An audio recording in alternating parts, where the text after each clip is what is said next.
I've had some tragic losses in my life, and for some reason, it's like when you experience loss, it cements moments in your memory. My sister passed away when she was 4 years old. She was just about to turn 5, and I was 5 going on 6. And then my second brother, he passed away when he was 18. And so it's just me and my youngest brother, Levi, who has survived. So yeah, my parents have went through just amazing, tragic losses. And to the point that you were talking about, my mother, I grew up in a very faith-based household.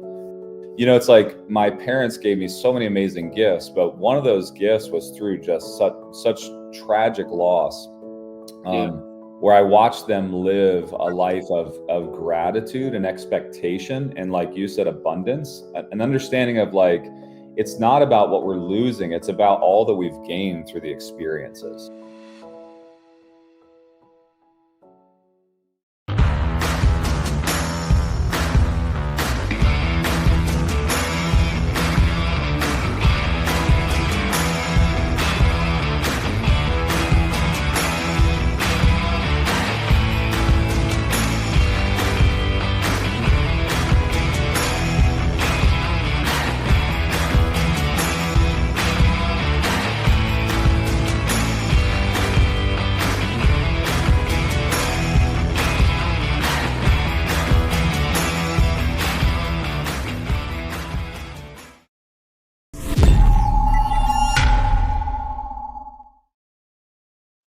Good morning, everyone. velkotuhchiev here, the professional problem solver, coming to you live with another episode of the Overcomers. We have a very exciting guest today, a gentleman that's going to help us overcome procrastination, overcome self-sabotage, and he's going to give us some amazing tools on how to win, especially while going through adversity. Our guest today is Eddie Wilson. He's a businessman who is known as the king of exits. He has owned over 125 companies and exited over 85 of them successfully. His current private equity firm, Collective Influence, has significant holdings as well. Of those holdings, the PE firm owns Think Realty, American Association of Private Lenders, Apticode, FitCon, Tax-Free Crypto, Because Coffee, The Power Room, Money, and around 10 other companies. Eddie is also known for creating an operating system that manages the growth of his companies, systematically allowing him the greatest odds of success. His operating system is known as the Empire Operating System. With all of his success in his 40s, he has turned his efforts to humanitarian nonprofit activities with his foundation, Impact Others. He's a husband, father, an avid real estate investor, CEO, national speaker, and has a passion for business growth. Watch to learn about his journey to success and be inspired to grow your business the same way. I'm super excited to have Eddie on our podcast today, and I'm sure that you're going to have amazing takeaways from our conversation. Without further ado, I'd like to introduce you to Mr. Eddie Wilson. I'm Eddie Wilson, founder of Impact Others, but then also Collective Influence. You know, as a leader, we cannot lead without honesty. Honesty should be the foundation for all of our actions, all of our decisions. If you do not have honesty in your numbers, in your people, about how they think or act around you, then what do you really have? We have to surround ourselves with honest people. One of the constant thoughts that I have is how much more could these people make an impact around the world if they turned their current efforts in business away from just what's helping them personally. You know, oftentimes as I consult or I help, they'll ask, how do I take the next step of success in my life? Procrastination is the precursor to all stress. Stress comes from inactivity in my life. When I am stressed, it's typically because I know there's something I have to accomplish or get done, and I'm worried about the result if I don't accomplish it. So therefore, if I manage my time properly and I actually stop procrastinating, I'll have less stress in my life. Check yourself out and see, do you have stress in your life? And is it because of procrastination or is it because of something else? I'm telling you, I know it comes from procrastination. Stop putting off things that you can do right now and you'll remove stress out of your life. Eddie, welcome. Thank you so much. I appreciate you having me on the show. Yeah, it's my pleasure to have you on the show. We're going to get right into it. So I wanted to start with our question by tradition. I ask all of my guests, tell us a little bit about your grandparents, and then after your grandparents from both sides, tell us a little about your parents. I believe there's a ripple effect, and it's either a generational wealth or generational curse passed on sometimes from grandparents. Sometimes there's situations where it skips generation and you continue your grandfather's mission. So I'm just curious to find out, who are your grandparents? Where do they come from? What do they do? What are some of the core principles they passed on to you? And then share with us about your parents as well. Sure. Yeah, I've got amazing family heritage. I honestly owe much of the success I've had in my life because of what they've passed on. My grandparents on my father's side were a group of people like that. They got married young, moved to Ohio. That's where I grew up. It was in the state of Ohio, and it was a great childhood. My grandfather's super hard worker, lots of integrity. He was a real estate investor, worked in oil, also had a company with my father, and really, just an all-around good guy with tons of integrity and honesty. And I owe a lot to him. He was actually my freshman, my 9th and 10th grade year basketball coach. My grandfather was a great basketball player and also a great coach. And then on my mom's side of the family, her dad, which was separated from her mom, but her dad, my grandfather, he was a police officer and just an all-around good guy as well. Very just passionate about life. He was an American patriot, just a great guy. And then my grandmother, my mom's mom, who's still living, she was a school teacher, and so she taught just literally thousands of children in anywhere from like 5th to 8th grade, and just all around good people. Now, when you get to my parents, this is where I think my success really stems from, is really how great my father was at jumping into entrepreneurship. So my father really never took anything from my grandparents. He really was self-created, and left the operating engineers when he was young and decided to start his own company. So my dad started a drywall company, started a roofing company. He really had a lot of success, but later in life. So when I was younger, we were very poor. We didn't have a lot of money. And I remember, Christmases with very little. I remember those times that were lean. And I remember the frustration that my dad had in those time periods, in lean times. Now, later on, his businesses finally took off and he began to gain success. But for me, I think the greatest gift that my father gave me was a lack of fear, because what I saw was, even though we had lean times, I remember them as the greatest times. My dad always spent time with me. He played baseball in the front yard with me. He was always present in my life. While he may be working 13, 14, 15 hours a day, he always made sure that he was there in the important times for me. And so as I look at life, my dad's a little bit more risk adverse. He wouldn't take a lot of the risks that I take today. However, it was a gift to me, because the risk that he took, he might not take risks because he doesn't want to go back to that place where we were poor and he felt like he wasn't successful. To me, I look back on those days and think they were very successful. They were amazing. So as I take risks today, I actually look back on those time periods and I think, what's the worst that can happen? I have no money and we sit around with the kids and have a good time and build relationships, So the funny thing is I think what became really a roadblock to him became a catalyst for me.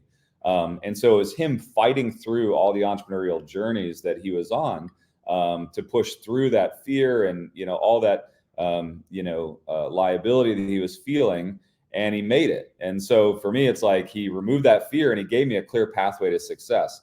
The crazy part about this is, not only is my father an entrepreneur, but my mother's an entrepreneur. So my mom owns her own businesses. My dad owns 2 or 3 businesses, big real estate investor.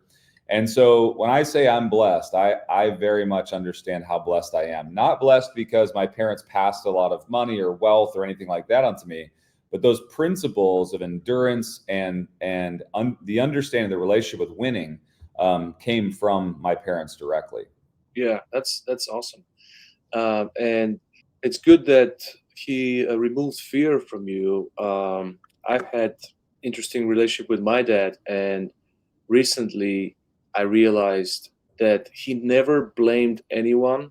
I've never heard him blaming anyone. I've never heard him complain about anything, and I never heard him using any excuses.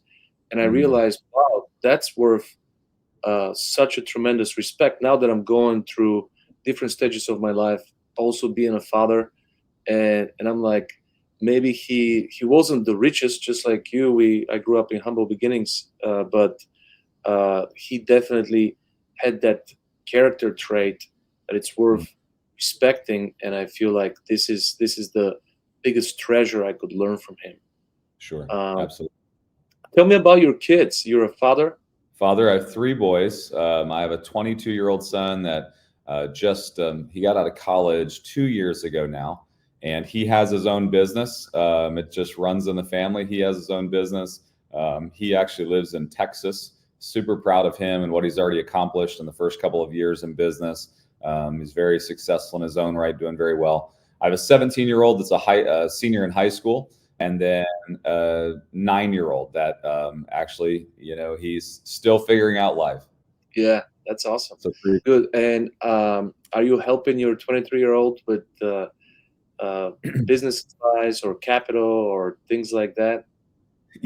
He started his company in college. I had a production company, so I've owned quite a few companies, and I always have a rule. And my rule is I don't hire family. Now, you say, but wait a minute, you do have family that work for you, and that is true. But the reason I say I don't hire family is because the moment that they walk into the doors of anything that I own, we're no longer family, right? Like this is a business relationship. And so I have had my two oldest sons work in the businesses. They've never worked directly for me, but my oldest son worked for a production company that I had out of Atlanta, Georgia. And he really grew up in there. He film and editing and creative and marketing. And, really we did a lot of different television type production in the studios.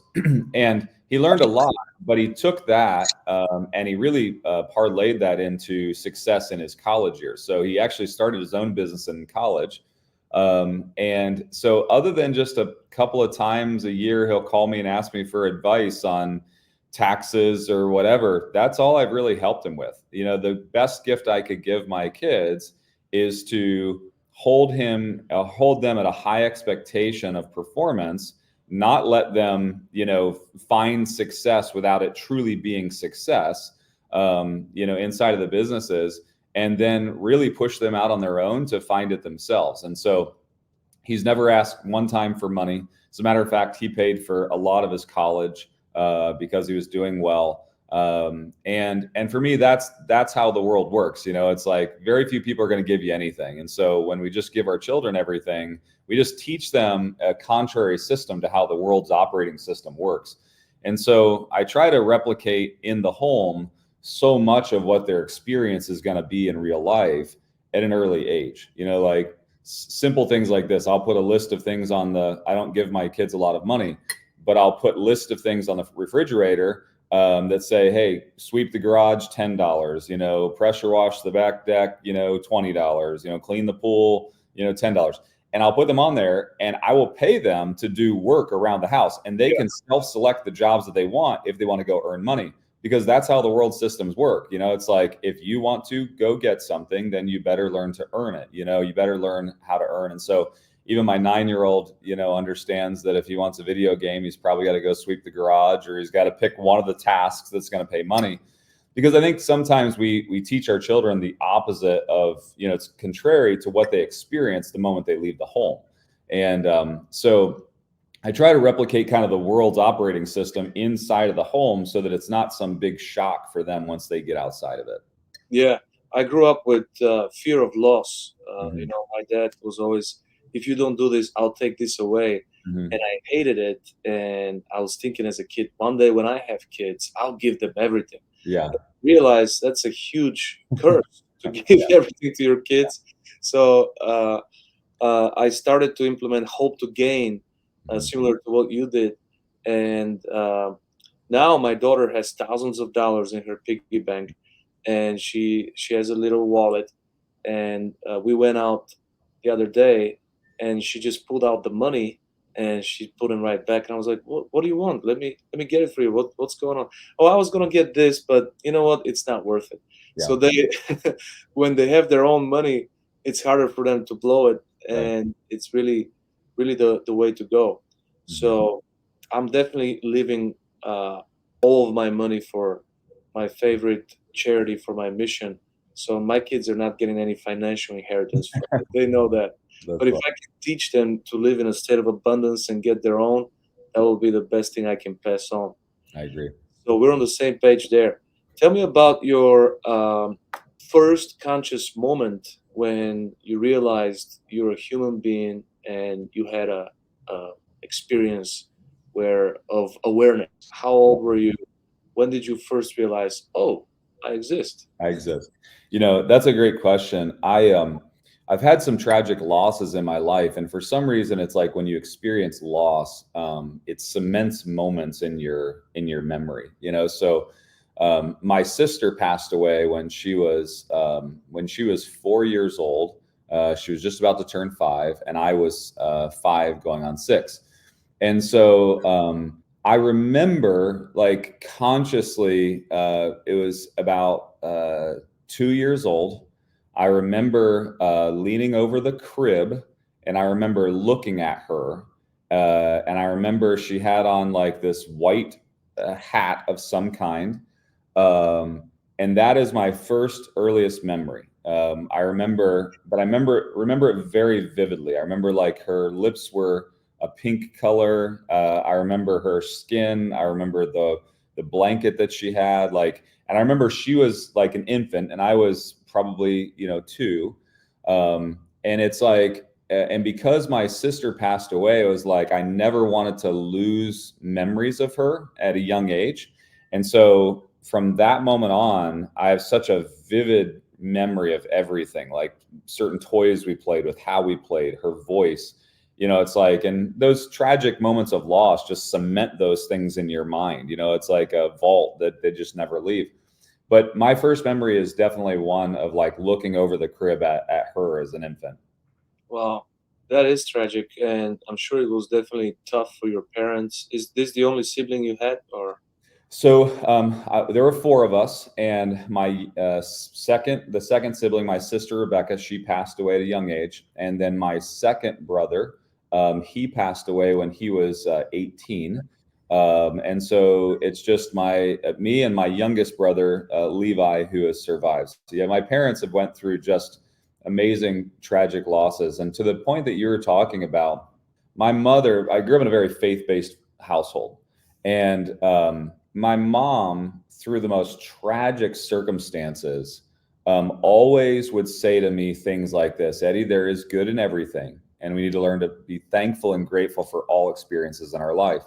And I remember her like thanking God for difficult times. Like I remember her praying and having this like very different outlook. The world teaches us to mourn and to suffer and to kind of go through it. And I think there is a period of mourning and a period of suffering and loss. But what my mom did was she turned so much of those experiences into gratitude for the time we had, gratitude for the moments that we can cherish, and the relationships we had with my brother and my sister. Gratitude for the time period that they did spend on this earth and things like that. And so, it's like my parents gave me so many amazing gifts, but one of those gifts was through just such tragic loss.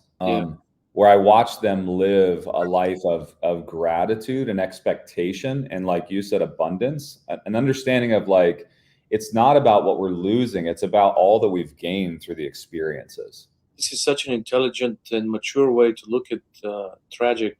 And it reminds me of a recent experience where I was in the presence of a parent who lost his kid, and he was saying how everybody was asking him why.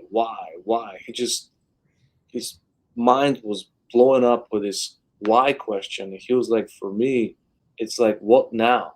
It's Mhm. not why. What will come out of this? And last week, I actually interviewed Dr. DeMartini. He's from that documentary, The Secret. I don't know if you're familiar. He had some great things to say about that as well. He said that with every tragic moment, if some of the worst emotional traumas in our life, there's something good that comes out of it. There's always something good that comes out of it, and this is how he heals people who go through tragic moments. And as long as they're accountable and they can find it deep inside, Mhm. especially after years, some people really shut down. Especially some parents are never the same. And when he asked him that question, what good came out of it? There's like the 6 stages of grief coming out of them: the anger, the resentment. But then at the end, if they're really honest with themselves, if they're mature enough, they would say, well, this is what came out of it. Mhm. And now they hold on to that gratitude, which is so critically important. And that helps them to accept the fact and remove the inability to deal with it, Mhm. because most people just refuse to deal with it. Right. They refuse to accept reality, and his definition of depression is comparing reality with fantasies. Mm. So I'm so glad that you were able to witness that, and they turn to faith, which is the only way to really look at this Mhm. mature way, because we don't know how long we're going to be around. Right. Nobody knows. Right. And when people start mourning in a way, especially others, not people who are in the family, and they say, oh, why? This is so unfair. That's what people like to say. So unfair. Yeah. Well, when do you have a guarantee you're going to live a million years? No, when is your time? Right. So it's a great perspective. Yeah. It was very tough for them, for sure. And for you guys as siblings, Sure. it was very tough. Uh, Tell me, besides those moments, how did high school feel for you? What are Yeah. some highlights from high school? Did you join the metalheads, the punk rock guys, the hip hop? No, I was always the athlete. I played basketball, football, soccer, baseball. I just, for me, high school was good. It was very low key. I don't know that I really stood out much. I think I wasn't, I was decent in sports, but I wouldn't say I was the star athlete. I had friends, but I wasn't the most popular. I would say that for the most part in high school, I was more of middle of the road. My yearbook said I had two things though that they named me as. It was number one, it was best dressed, and I don't know why, but I guess I just didn't come to school in jeans and a hoodie every day. Maybe I dressed up a little bit more than everyone else. And then for some reason, and I guess I didn't see it in myself, but they saw it, or my peers, or whoever nominated me, was most likely to succeed. And so there was, obviously something about me that they saw, but I didn't see it in myself. Like I had experienced success, and I did have a good relationship and understanding with the concept of winning, which I still use that today. However, I wouldn't say that I was anything outstanding or spectacular in high school. I think that I really didn't find my stride until really after college, in my mid 20s. That was really, to me, when I've kind of hit stride and then really started understanding success, and then everything compounded past that point. Out of all the sports, which one was your favorite? Basketball. We're a basketball family. My grandfather was my basketball coach in high school up until my 10th grade year.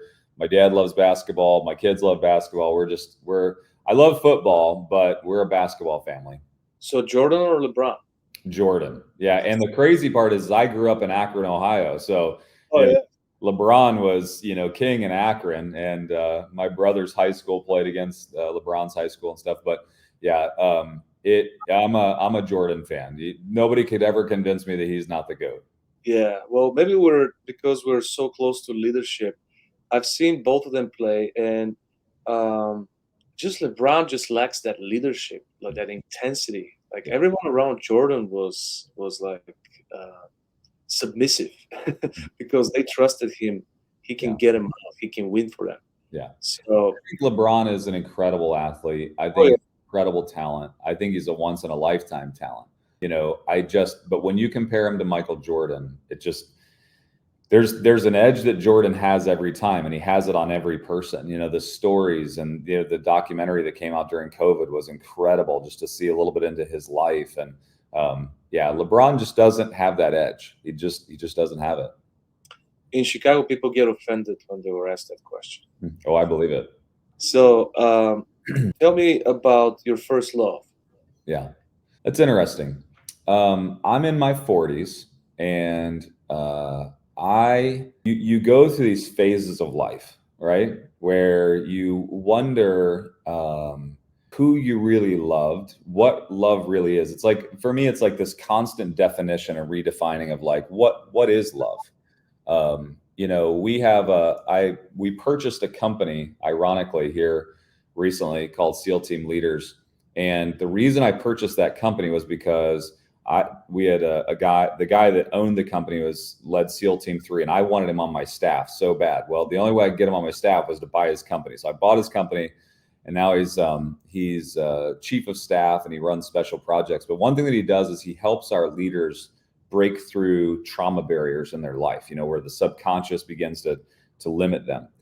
And in going through that, and I put myself through the same training with our leadership. And, in that process, I think one of the most interesting moments was redefining love, because for me, love was always the willingness to sacrifice for another without expectation of something in return, right? Like that was always my definition. The problem is that in love, in true love, like in perfect love, I don't think there's suffering. And so in my first definition, there was always suffering. There was always this like concept of like, well, I have to suffer in order for you to experience love. Like I have to sacrifice. Where I think that there is, there's levels of love and plateaus of love. And I think, obviously, when you go kind of to the Greek language, that's why there's literally 3-4 different words for love. There's eros, and that's like kind of this concept of the physical love. And then you get all the way to this agape, which is like this deep, abiding, God infused, God defined love, like as the Greeks would kind of define it. So like you got these like this spectrum of love. So I think love is absolutely the hardest thing to define. And I think it's the hardest thing to understand, because for me, love is not oftentimes what I've received. It's my perception and my reality towards another. And so there's probably a lot of people that I loved. I don't know what my first love is. I'm still like, because I'm going back to this process of like, there was lots of girls in high school and college, and I was infatuated with, and maybe there was that eros, that like lower level infatuation, the one that broke your heart type thing. But then you get this like deep abiding, love that transcends even, it's the most fulfilling substance on the planet, yet we can't define it.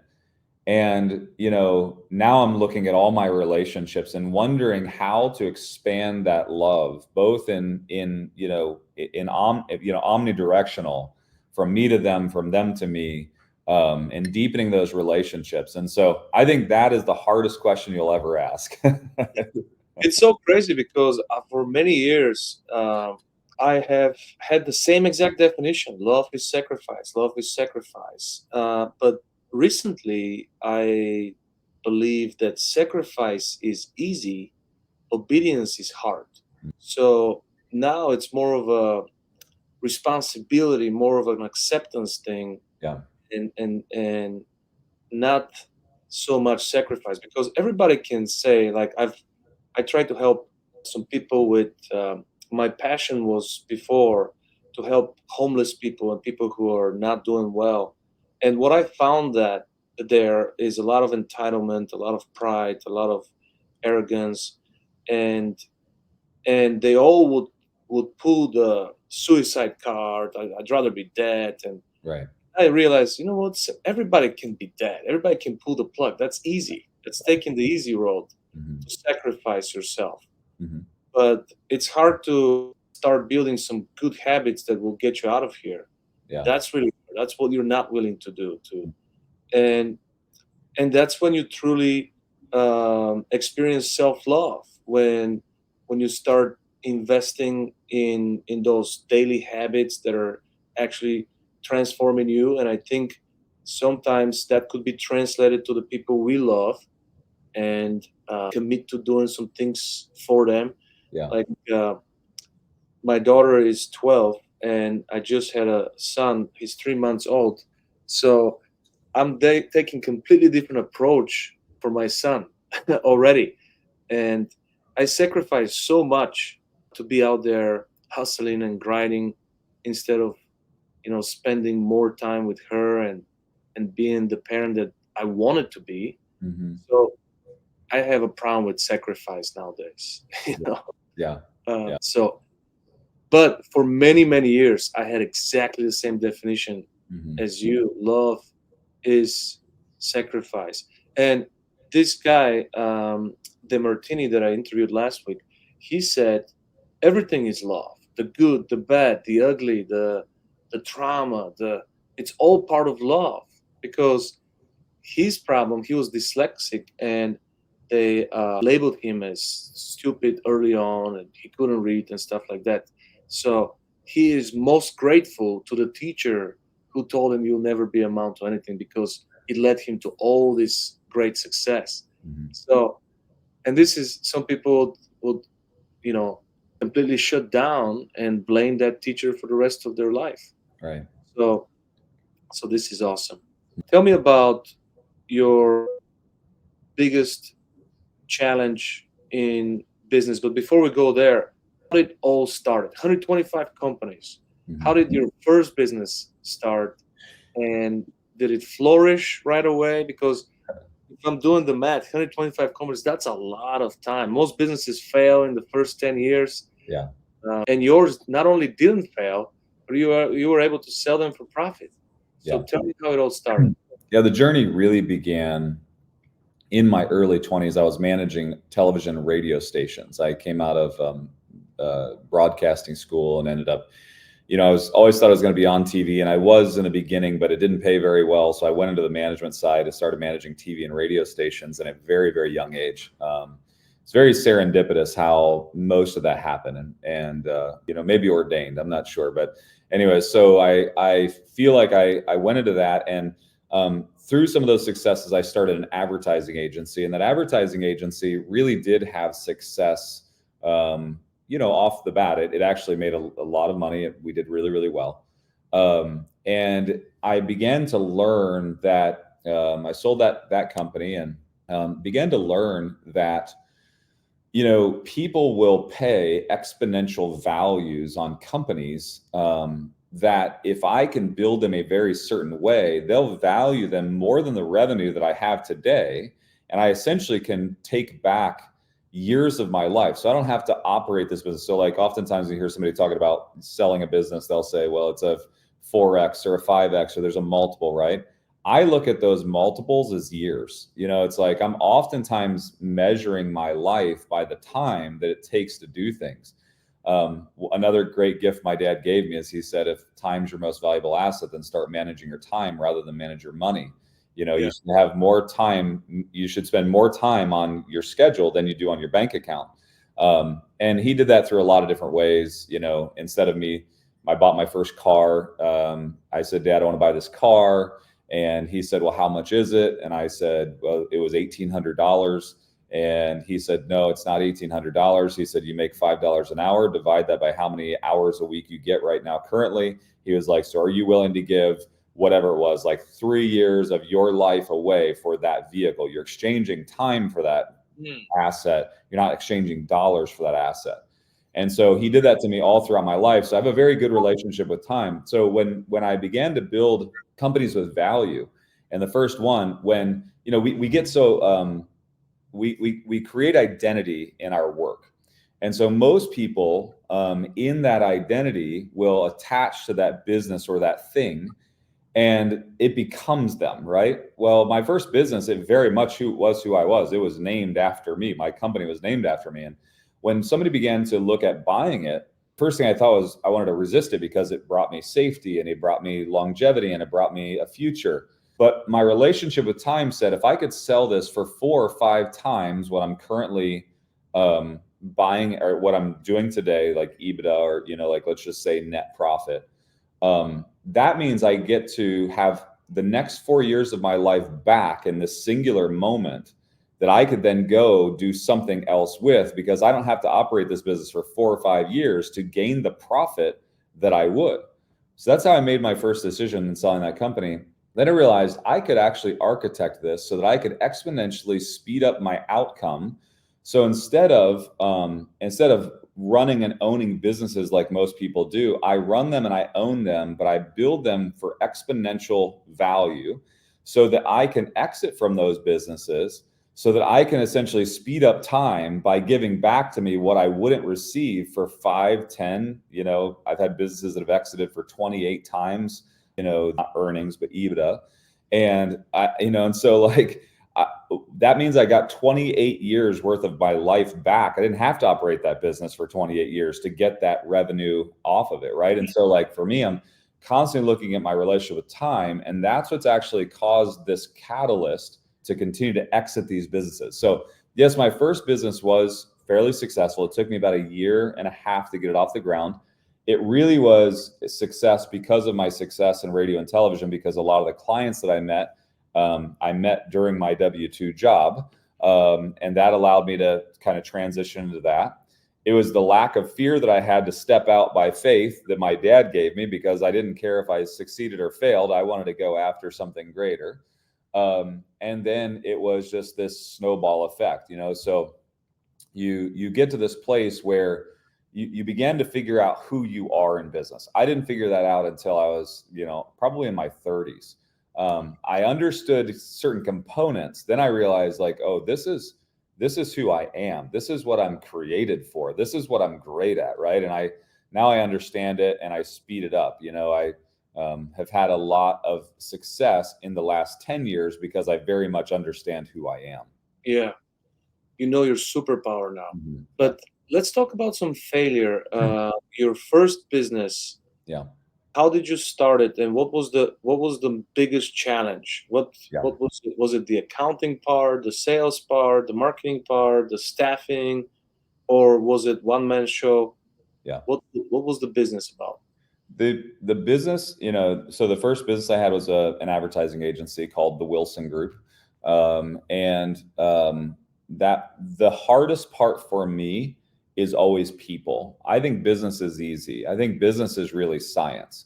I think we overcomplicate business. I've had over 125 companies, and there been everything from tech companies to mortgage companies to insurance companies, you name it. I've had, production companies. And so for me, the business part comes very easy. And I know for some it does not. But business is science, and I'm very analytical. So I can parse down a business and understand what makes it work. The problem is that it's always dependent on some level of people. People were always the hard part. The understanding of leadership, like in my 20s, trying to lead people that were in their 30s and 40s and really had a lot to contribute, and not allowing my ego to get in the way. I think my greatest failure was allowing my ego to set the pace and the tone of my own companies and not allow others to succeed beyond me in my early days. When I understood who I was in my 30s, the ego could be suppressed to allow others to really find their place and succeed next to me, in front of me, and that was when that whole entire machine became supercharged. So a lot of people are watching right now and they're like struggling with their business. So if you have to summarize to your 9-year-old son, what are those principles? If you have to simplify the science of successful business, yeah, how would you summarize it so it's digestible? Yeah. Even for not so sharp business people. Yeah. I think number one, they have to understand the actual process of business. So if I was explaining to my 9-year-old, right, I would say, you have to understand your business. If you got a lemonade stand, you have to understand how to create it, how to make it, how to sell it. Like you have to know it, and you have to know it better than anyone else, right? Like you may not understand how lemons grow, and you may not understand so many components, but you got to understand your business. The second thing I would say is that to the degree that you can find people that are better than you and share vision and rally them around vision and cause, then that will exponentially increase the output of the business. If people lack vision, and they also lack the ability to express vision in a way that allow others to attach to that vision. And then we kind of put our ego in play, and then we push everybody outside of our vision because the whole thing can't succeed without us, right? Ego says, I am the central figure. I am the central piece. When you allow the vision and the ultimate direction of the company to be that central piece where you're just playing your role in that, what it does is allows others to fit their vision, their passion, their successes inside of that, complete system to allow that growth to happen. A lot of people, so we have a thing called Empire Operating System. The Empire Operating System is a model of operation for business. I've operated all my companies on it, but there's over 3,000 companies in the United States and probably 40 or 50 globally that use it. And so we've got over 3,000 businesses that use this model. And what that is the science of business. How you do it, how you operate, what things happen, what KPIs to measure, right? Like that's the fundamentals. But no matter how successful you are at the fundamentals of business, understanding it, right? Understanding that lemonade stand. If you don't understand how to gain, and to get the most out of your people, it doesn't matter how brilliant you are in business, you'll still always have a very low ceiling. Yeah. And is there anything about finding the people besides the vision, any staffing advice you might have? Because I'm with you on that. Everybody wants to be part of something great. Everybody wants to win and to have that team spirit. And besides that, everybody wants to bring their best to the game. Yeah. So when they have those moments where they shine, because leadership is not about just one person, but it always reminds me of this story. During 9/11, there were a few billionaires that were signing a contract, and they got stuck in negotiations. So the building started to fall, and they were still on the 45th floor or something like that. And they were coming downstairs, but the custodian helped them out to get out of the building. So in this case, he was getting paid $3 an hour, but he was the leader of that situation. He said, "We're going to go this way. Yeah. We're going to take the AC tunnel, and I'm going to get you out of here." So these billionaires were surrendering to his leadership. And anyone could lead in any company because they're better than anybody else at something. So being able to identify that is the huge wealth, and let those people shine in the moments where they need to lead. Sure. Yeah, I think one book I would highly recommend, and it's by Larry Yach, that's on our staff now, the one who led SEAL Team 3. He wrote a book that's entitled How Leadership Actually Works. In my mind, best book, and I have a book I've written on leadership, and I would say his book is the best book that's ever been written on leadership. It's amazing because it helps us understand the really, exactly what you're just talking about, the dynamic of leadership. But I want to give you 3 tips in finding the right people and the audience that's listening, because after hiring over 6,000 people in my career, this is the success of what I do, right? Like, how do I get to 125 companies? I've had over 93 exits now, over, $1.5 billion in exits, but the success comes down to the people. So, if you hear anything, hear this. Number 1, we shouldn't hire people off of their resumes. We shouldn't hire them off their experience. I have a 3-part way that I look at people. Number 1, I understand their drives. What are they trying to get to? We use a tool called Predictive Index to understand their drives. What is their end goal? What's their end result? Because if I can plug in a responsibility that ties into their end desire, they will pull weight like no one else will. The second interview, I always call that the head interview. That's where are they headed? What's driving them? Number two, it's the hard interview, and that is their core values and their expectations on culture. I don't like the word culture because culture is this like word that very few people can define. But to me, culture in our world is a pattern of behaviors, right? Like, I want to know, I don't care what you feel about something. I want to see how your behavior lines up with what you feel, right? Because your actions are way more important than your feelings. And so culture is a systematic understanding of a pattern of behavior. So culture and core values. For instance, my core values are honesty, integrity, and passion. I want truth at every level. I want to know the good, the bad, the ugly, and I expect every person in my organization to give me information, even if it's bad.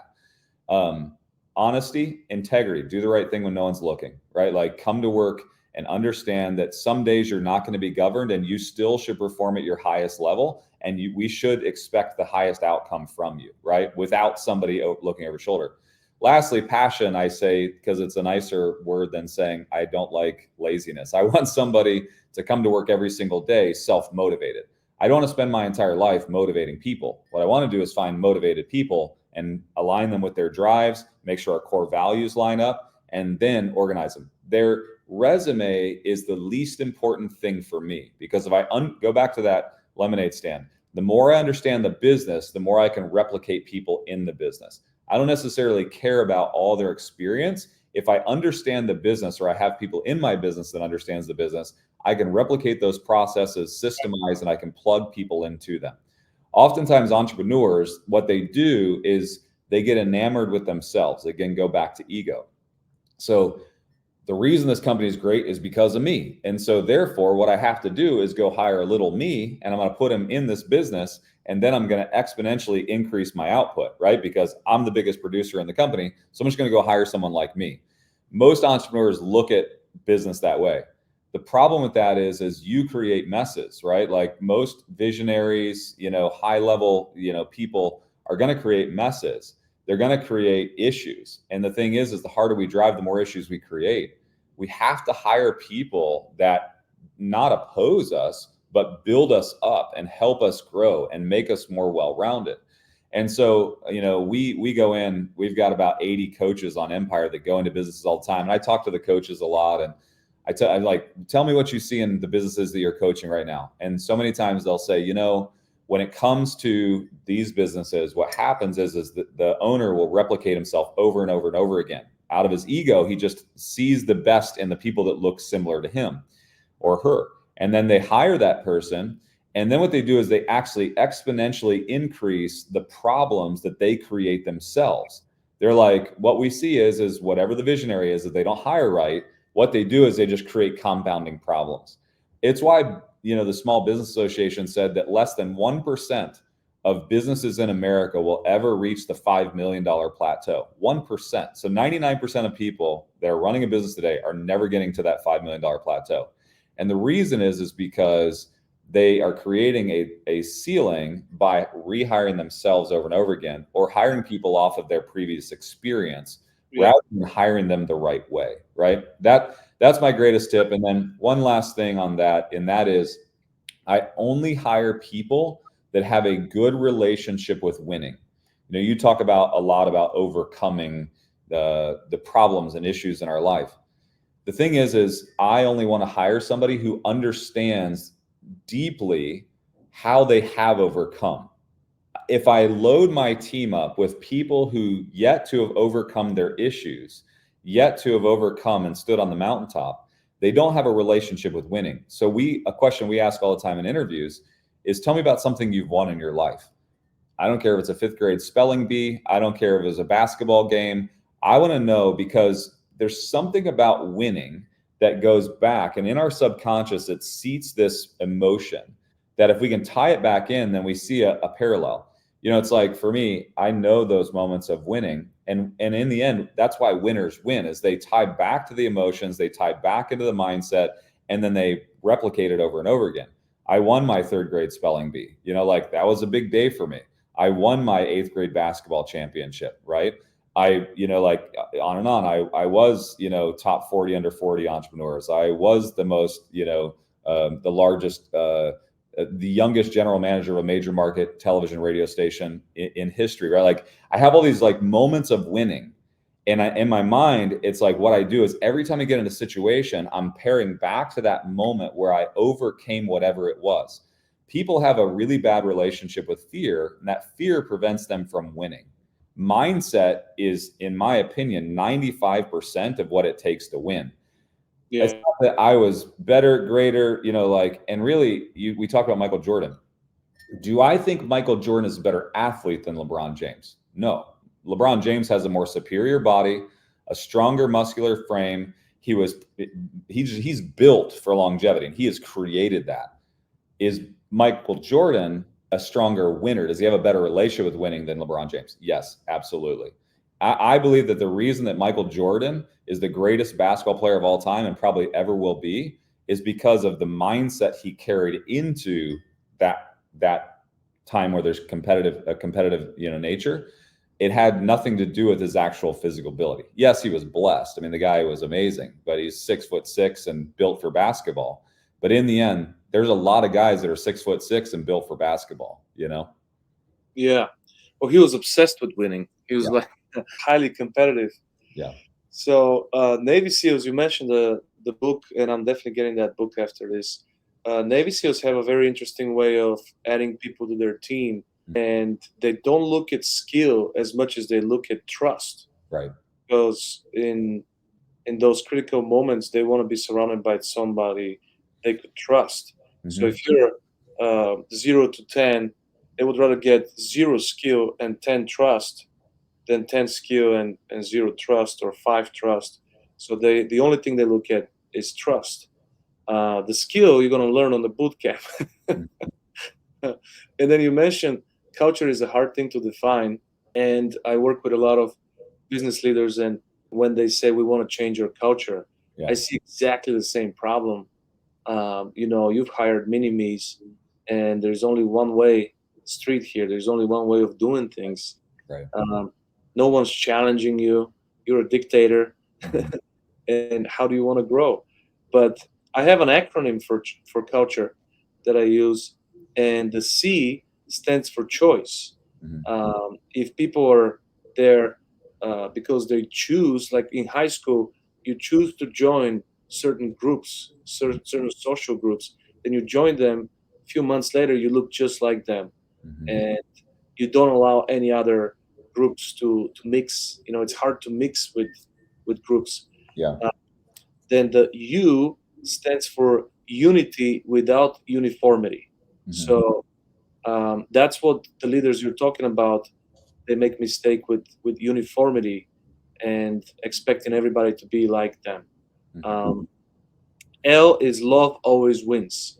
So that's the passion part, where everybody's there because they love to be there.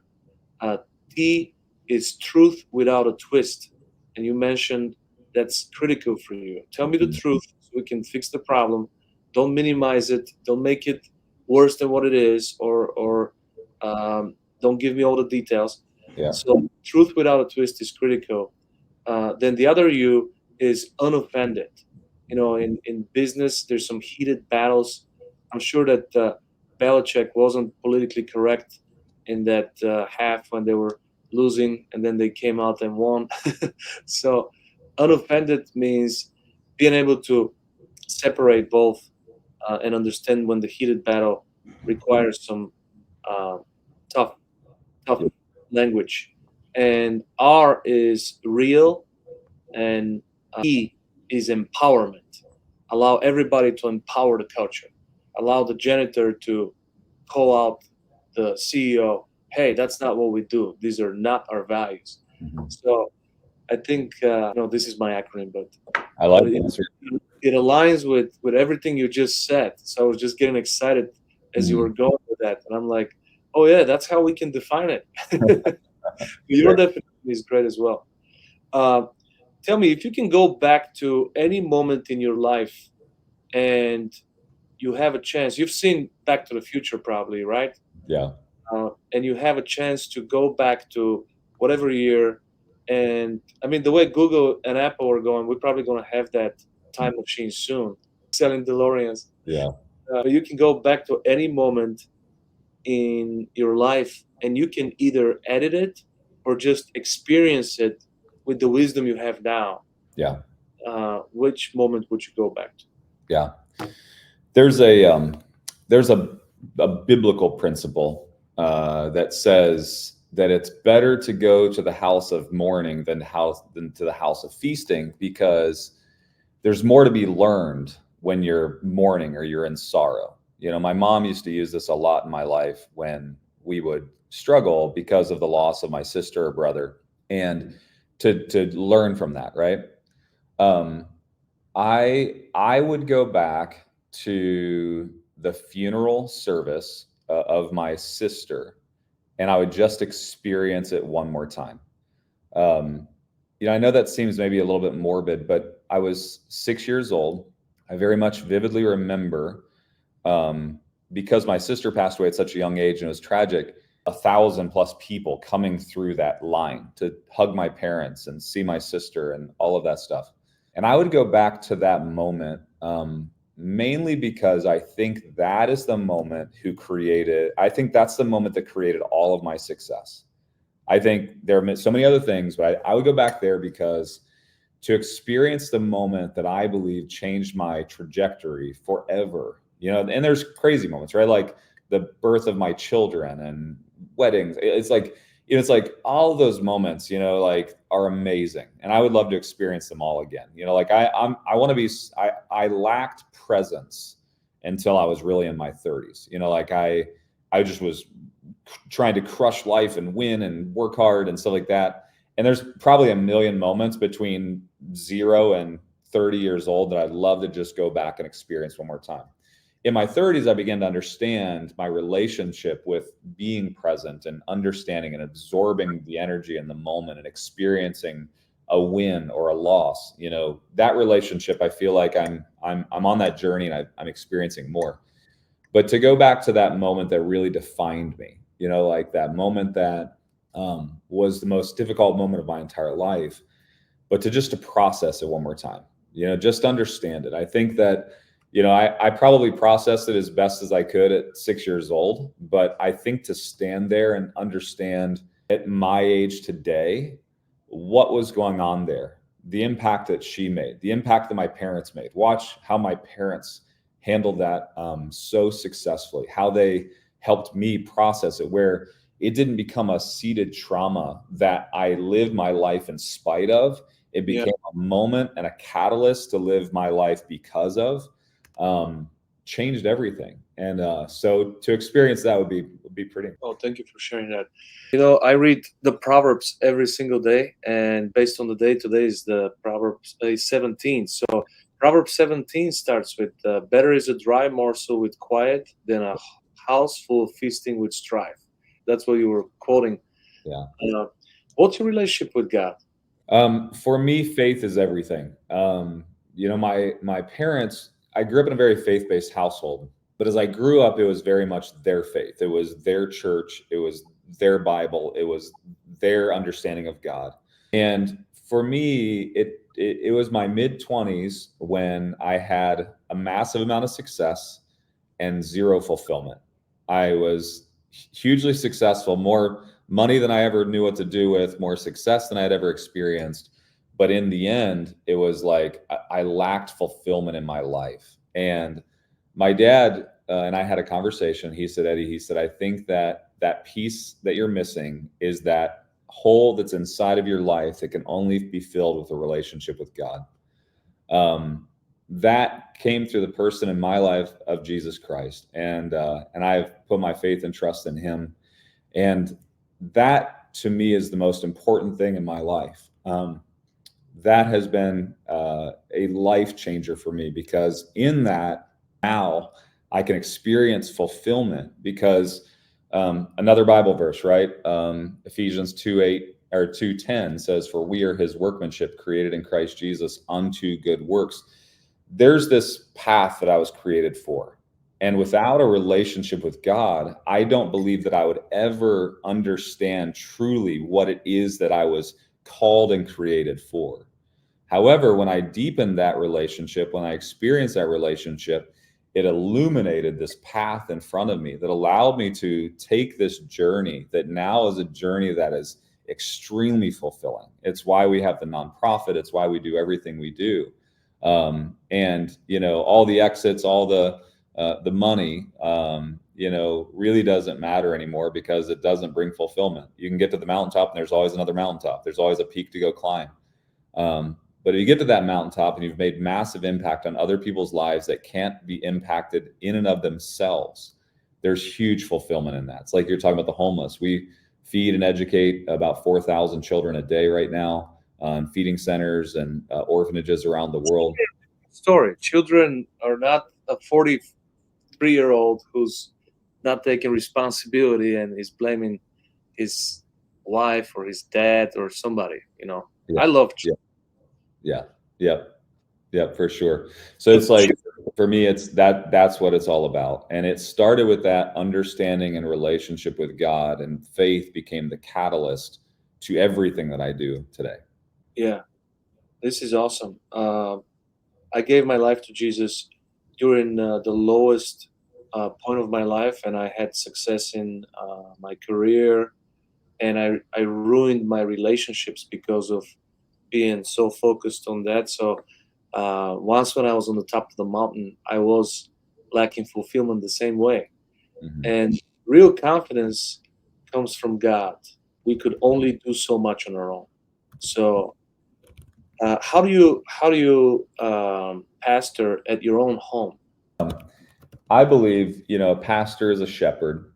And I believe that that is my role in the home, is that of a shepherd. You know, a shepherd is there to care. It's there to also, to some degree, discipline, provide the right direction, to make sure that we're going the right places, that I'm guiding. You know, it's like, and that would be how I would define it. It's just that the role of a pastor is a shepherd. You know, he's the under shepherd, but he's the shepherd, and I'm supposed to be that shepherd to my household. And so that's how I would define it.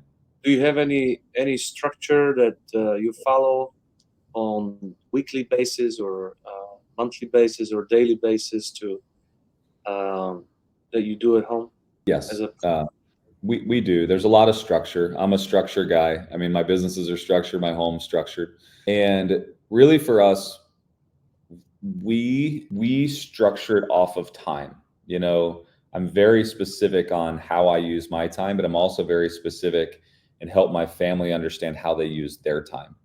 And so there's this kind of process that we go through to make sure that our time matters, and our time, you know, our time needs to be structured both in my belief. It's there's really three areas, and I don't want to go super deep into it, but really there should be time with God. There should be an element of a relationship with God.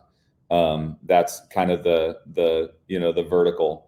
Then I think there's an internal, and that's a relationship with self, and that's where I believe that we should constantly be learning. We constantly should be searching. We constantly should be examining ourselves and making sure that we're becoming the best version of us. Sometimes that's learning. Sometimes that's getting real with ourselves. Sometimes that's self-encouragement and self-love, like you're talking about. And then it's the horizontal. Then it's our relationship with others. Then, you know, that's friends time and sports time and all that type of stuff, you know, all the relationships we're building. And so if we kind of understand those three components and we time them correctly, it allows us the right structure to be in a relationship with a creator God, but then also to understand our role in this, you know, finite space, this, you know, 70 plus years we get to live on this earth, to make an impact, to fulfill our calling, to live out what we were created to be.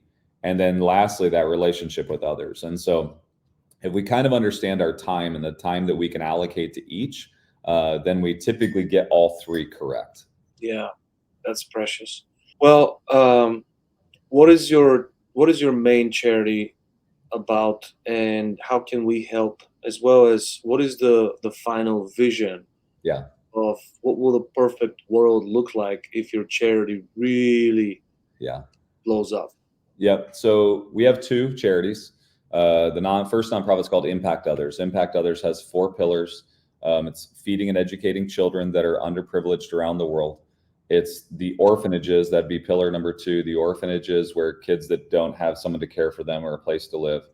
Number 3, we do a lot of clean water projects, lots of villages that, don't have clean water around the world. I think we're on well number 16 or 17 this year.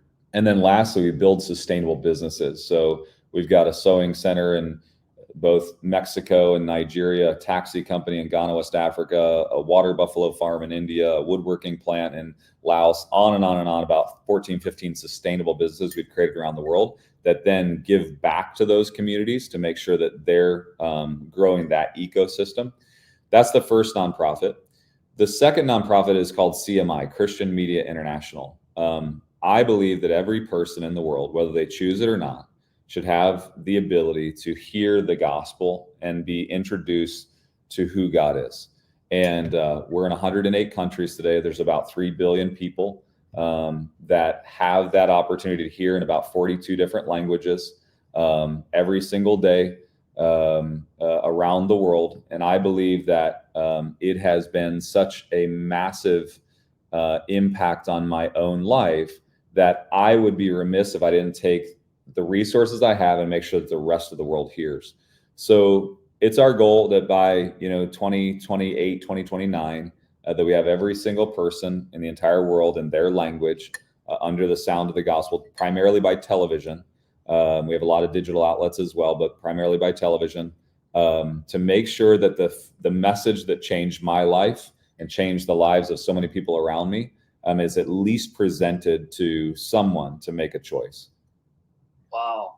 This is mind-blowing, Eddie, because if you go on my Facebook page and read my mission and vision, I have a sales and marketing training company for the past 8 years, and I'm coming down to the last year of that. When I was 30, I cried myself to sleep because I wasn't a millionaire.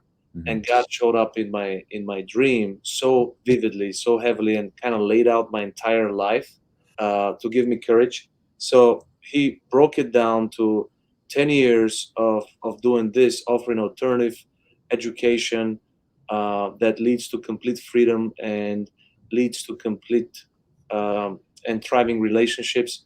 Then you were into media, and the next 10 years is for me to educate through entertainment and entertain through education. So I have this vision of recreating like the book of Acts or Matthew or just the Bible, similar to The Chosen, but even more with today's world's tools. So it's kind of like masked into today's miracles, so people could be entertained while they're learning the gospel. And I will do that for the next 10 years. And then after I unite with people like yourself, people that share the same vision, my main mission is to help God eradicate child abuse from the face of the planet. So I want to build this. I want to build these love centers in every major city in the world, and educate parents and offer care for children. That's awesome.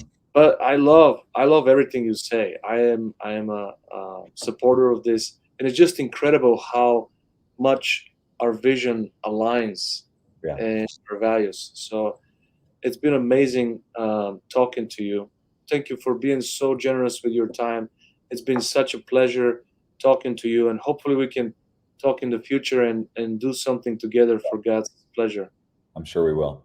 Thank you, Eddie. Make it a great day. Thank you.